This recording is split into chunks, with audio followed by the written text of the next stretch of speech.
Lescano vai crescer no Fluminense e calar todo mundo. A história de Rubem Lescano no Fluminense ainda está só começando, e quem vive o dia a dia do clube sabe que esse garoto tem algo diferente no olhar, algo que não se compra nem se fabrica. Coragem, personalidade e a chama do jogador que não aceita ser apenas mais um.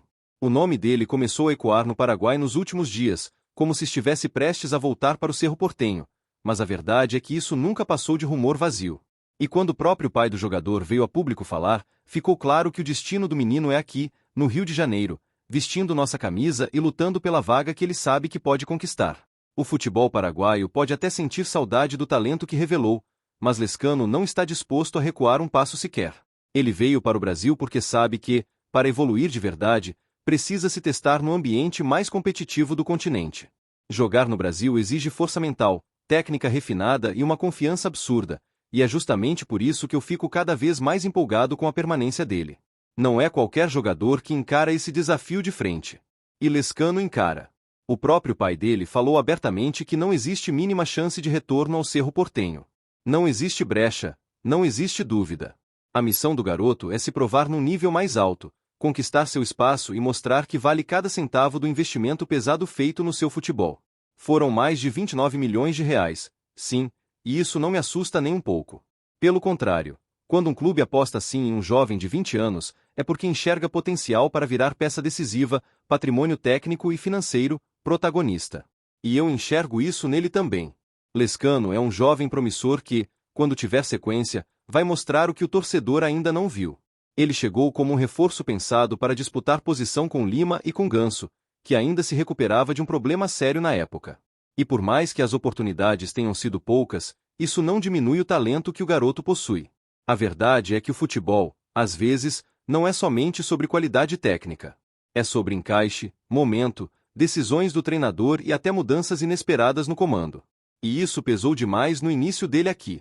Ele foi aprovado por um técnico diferente, que não ficou tempo suficiente para aproveitar o jogador como deveria. Depois, com a mudança de filosofia e a preferência por um meio mais físico, com 3 volantes, as portas foram diminuindo. Mas nada disso apaga o potencial. Nada disso muda o fato de que ele tem idade, talento e tempo para virar o jogo.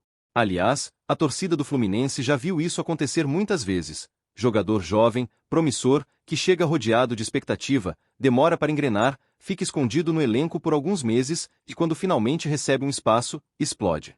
E quando explode, ninguém segura mais. Gosto de ver quando o jogador não recua ao primeiro sinal de dificuldade. Gosto de ver quando ele escolhe ficar, competir, insistir, amadurecer. Isso mostra grandeza.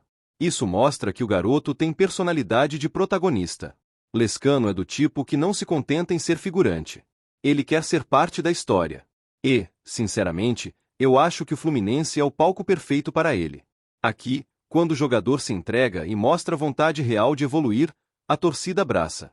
E eu já sinto que, quando ele tiver a primeira sequência de verdade, vai conquistar esse abraço de forma natural.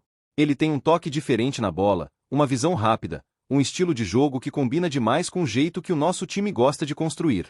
Ele entende os espaços, se movimenta com inteligência e tem uma calma peculiar para um jogador tão jovem.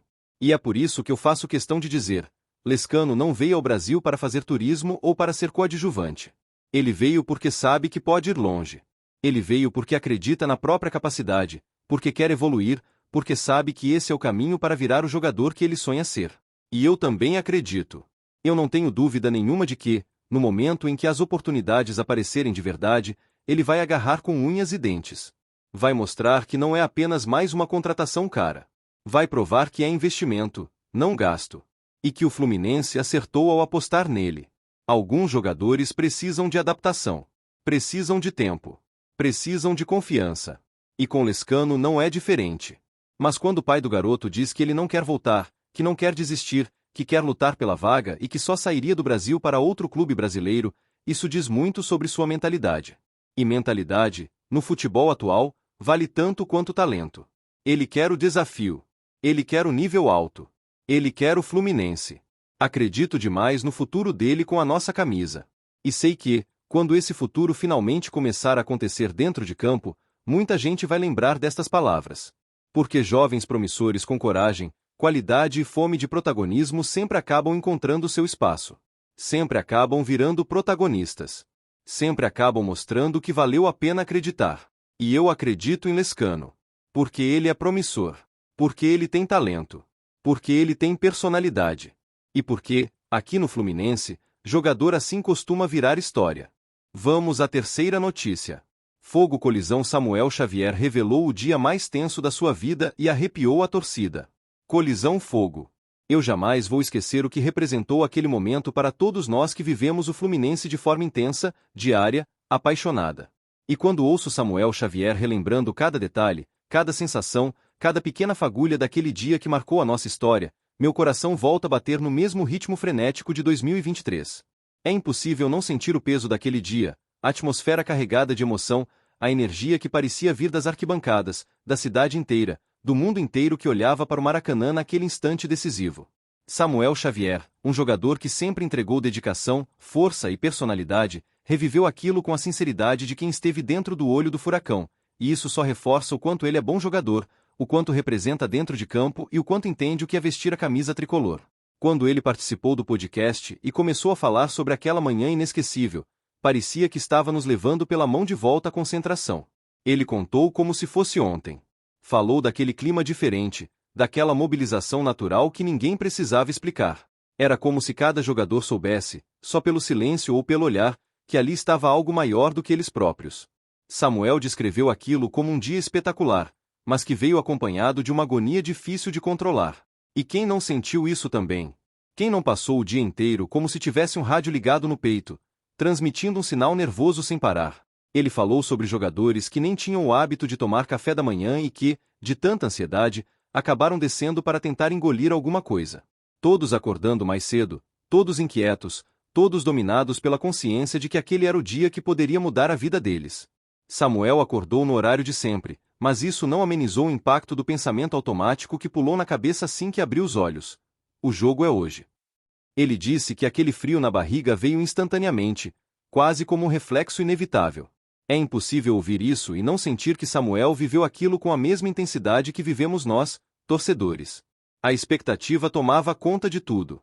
O imaginário do Maracanã lotado, das cores tricolores pintando o estádio inteiro, da vibração que viria das arquibancadas, das famílias dos jogadores chegando, dos filhos vestidos como guerreiros.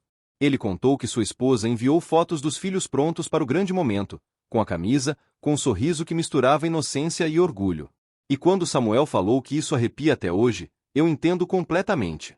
Arrepia nele e arrepia em mim também, porque aquilo não foi simplesmente um jogo. Foi uma travessia emocional, uma experiência de alma, uma explosão de pertencimento que contagiou uma nação inteira. E é justamente nesses detalhes, nessas reações humanas e verdadeiras, que fica mais claro ainda o quanto Samuel Xavier é bom jogador, não apenas pela técnica, mas pela vivência, pela entrega, pela postura. Um cara que sabe sentir o Fluminense, que sabe absorver o contexto, que sabe honrar o peso daquela camisa. Quando ele fala, dá para perceber que não estava apenas indo ao Maracanã disputar uma final. Estava indo representar uma história centenária, um povo apaixonado, uma camisa carregada de glórias e batalhas. Isso não é para qualquer um. É para quem tem mentalidade, é para quem tem nervo forte, é para quem entende o significado. A maneira como ele descreve o ambiente, o olhar dos companheiros, os gestos silenciosos da concentração, tudo isso mostra que ele enxerga futebol de um jeito maior. Samuel não é aquele jogador que entra em campo desconectado, indiferente. Ele vive cada instante como se fizesse parte do seu próprio DNA. E jogadores assim fazem toda a diferença em decisões. Jogadores que sentem o peso, mas não se acovardam. Jogadores que tremem, mas avançam. Jogadores que carregam no peito não apenas um escudo, mas a alma de uma torcida inteira. Ouvir Samuel Xavier contar esse capítulo é reviver o amor pelo Fluminense de uma forma ainda mais profunda. É lembrar que dentro do campo, no limite entre o medo e a coragem, estavam homens que lutaram com tudo o que tinham. E entre eles, Samuel, que mostrou, mais uma vez, que é bom jogador não apenas pelo que faz com a bola, mas pelo que faz com o coração. Deixe aqui os seus comentários, e saudações tricolores.